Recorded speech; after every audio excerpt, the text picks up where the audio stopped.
Let's use another type of visualization that's helpful for seeing the distribution of a variable called a box plot.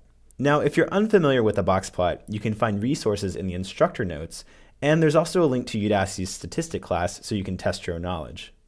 You may recall earlier that we split friend count by gender in a pair of histograms using facet wrap. The code looked like this. Instead of using these histograms, we're going to generate box plots of friend count by gender so we can quickly see the differences between the distributions.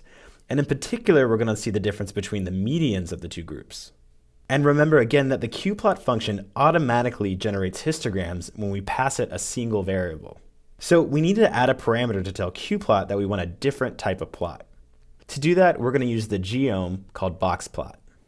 Now I'm going to use the same data set as before, so I'm going to keep this in qplot.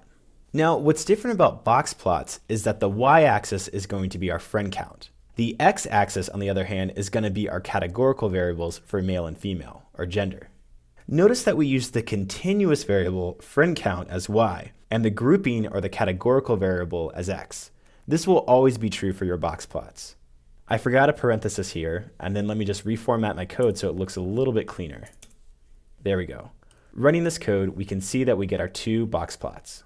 Let's zoom in to get a closer look. The boxes here and here cover the middle 50% of values, or what's called the interquartile range. And I know these boxes are hard to see since we have so many outliers on this plot. Each of these tiny little dots is an outlier in our data. We can also see that the y-axis is capturing all the friend counts from 0 all the way up to 5,000. So we're not omitting any user data in this plot. And finally, this horizontal line, which you may have noticed at first, is the median for the two box plots. And you might be wondering what makes an outlier an actual outlier. And well, we usually consider outliers to be just outside of 1.5 times the IQR from the median. Since there are so many outliers in these plots, let's adjust our code to focus on just these two boxes.